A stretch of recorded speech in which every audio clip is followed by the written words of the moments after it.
राधे राधे भक्तों, आशा करती हूँ आप सब स्वस्थ होंगे, मस्त होंगे। आज मैं आपको सुनाने जा रही हूँ अजय एकादशी की कथा। समस्त पापों और कष्टों को नष्ट करके हर प्रकार की सुख समृद्धि प्रदान करता है भाद्रपद मास के कृष्ण पक्ष की इस अजय एकादशी का व्रत। आज भगवान विष्णु के उपेंद्र स्वरूप की पूजा आराधना की जाती है। व्रत और पूजा का विधान तो सभी एकादशियों में एक ही है और एक एकादशी भी इसका अपवाद नहीं। धर्म राज युधिष्ठिर ने विनय पूर्वक भगवान श्री कृष्ण से कहा, हे देवकी नंदन, अब आप मुझे भाद्रपद मास के कृष्ण पक्ष की एकादशी के बारे में बतलाइए।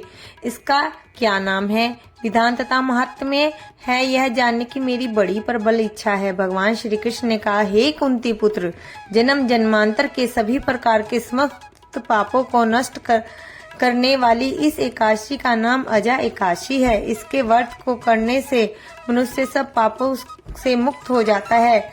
जो मनुष्य इस दिन ऋषिकेश का पूजन करता है उसको अवश्य वैकुंठ की प्राप्ति होती है। अब मैं इसकी कथा कहता हूँ, आप ध्यान पूर्वक सुनिए।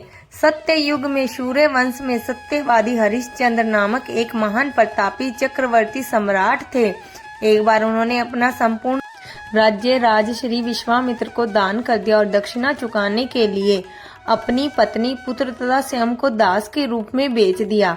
राजा शमशान में चांडाल का दास बनकर सत्य को धारण करता हुआ मृतकों का वस्त्र धारण ग्रहण करता रहा, मगर किसी प्रकार भी सत्य से विचलित नहीं हुआ। कई बार राजा चिंता के समुद्र में डूबकर अपने मन में विचारने लगता है कि मैं कहाँ जाऊँ, क्या करूँ जिससे मेरा उद्धार हो। इस प्रकार राजा को कई वर्ष बीत गए। एक दिन राजा इसी चिंता में बैठा हुआ था कि गौतम ऋषि आ गए। राजा ने उनको प्रणाम किया और अपनी दुख भरी गाथा सुनाई। राजा की बातें सुनकर गौतम ऋषि ने कहा, हे राजन, आज से 7 रोज बाद भाद्रपद मास के कृष्ण पक्ष की अजय नाम की एकादशी आएगी। तुम विधि पूर्वक उसका व्रत करो। इस व्रत के पुण्य के प्रभाव से तुम्हारे समस्त पाप नष्ट हो जाएंगे।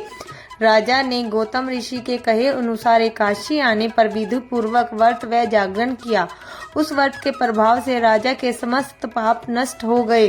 आकाश में बाजे बजने लगे और पुष्पों की वर्षा होने लगी। ब्रह्मा, विष्णु, शिव तथा इंद्र आदि देवता भी उसके सामने आकर उपस्थित हो गए।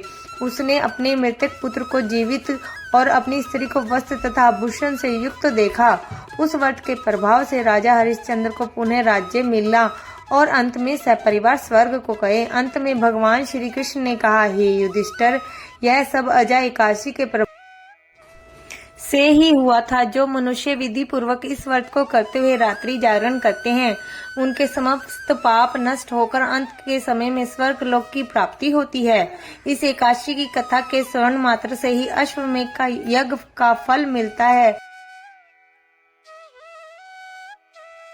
अगर आपको मेरी वीडियो पसंद आती है तो प्लीज लाइक, शेयर, सब्सक्राइब करें। राधे राधे भक्तों।